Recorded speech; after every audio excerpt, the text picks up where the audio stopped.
Madam President, as you're aware, on January 1st of 2024, the Prime Minister of Ethiopia made the announcement to annex part of Somalia in order to establish a military base, and the decision to subsequently recognize the independence of a separatist group in northwestern region of Somalia.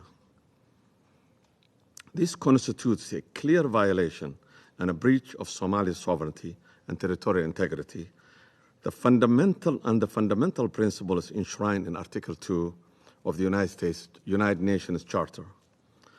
Somali government condemns and rejects Ethiopia's illegal actions and deceptive endeavors to disguise its failed annexation attempt of the Somali territory as a promotion of economic cooperation and integration. Somali government warns that such actions not only adversely impact regional stability, but also constitute a dangerous precedent to the international system of sovereignty and free and independent states for all countries, and erodes the credibility of rules-based systems. We have witnessed throughout the history how annexation has been a catalyst for regional tensions and protracted conflicts with devastating humanitarian consequences. Ethiopia's establishment in military base in Somalia amounted to declaration of war against Somalia and its people. Moreover, these actions have revived the violent extremist group Al-Shabaab and can reverse our hard-earned gains in Somalia in the last 3 decades. By unilaterally altering borders and territorial integrity of Somalia, Ethiopia government is fueling a cycle of distrust and hostility between Somali and Ethiopian people. Furthermore, the effect of such actions can have a serious destabilization effect given the complex ethnic makeup of the countries in the Horn of Africa. Consequently, such actions will certainly inspire the rise of ethnic separatist groups in the Horn of Africa, particularly in countries where there are constitutional provisions in the path to succession, namely in the case of Ethiopia. In addition to the immediate regional ramifications, the rebel effects of Ethiopia's actions can extend far beyond our borders of Somalia and Ethiopia.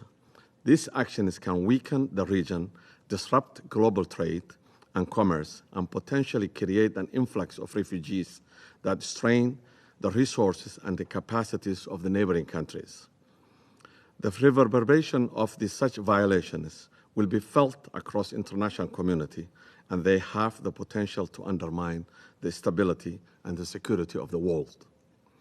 Madam President, African Union plays a role in preserving the borders of African countries and prevent conflict that could potentially threaten the stability and sovereignty of African nations. We have brought the violation to the attention of African Union's Peace and Security, AU Peace and C, but Ethiopia's government did not attend the meeting called by the Council to discuss the matter. Furthermore, in the African Union Summit on this past Saturday, the Ethiopian government kept President Hassan Sheikh Mohammed, President of Somalia, in his hotel and tried to prevent him from entering the AU headquarters to deliver his remarks. In light of this development, it's clear that Ethiopia is willfully obstructing the path of bilateral cooperations and raising dangerous precedents about its host country's commitment to the principles of African Union and international diplomacy. It appears that African Union's image has been seriously tarnished by such actions, and it's been held hostage to a host government led by Nobel Peace Laureate who has become an international law habitual violator. Ultimately, the credibility of the United Nations and African Union and the stability of Somalia are deeply intertwined, and the aforementioned violations poses a direct threat to all. We express our view that African Union should have been more proactive, vocal about what's clear intent of blatant aggression against the unity and the territorial integrity of Somalia by Ethiopia. Given the gravity of the situation and serious regional and international repercussions, it's incumbent upon United Nations and African Union to ensure that they remain true to their mission of conflict prevention and maintenance of international peace and security.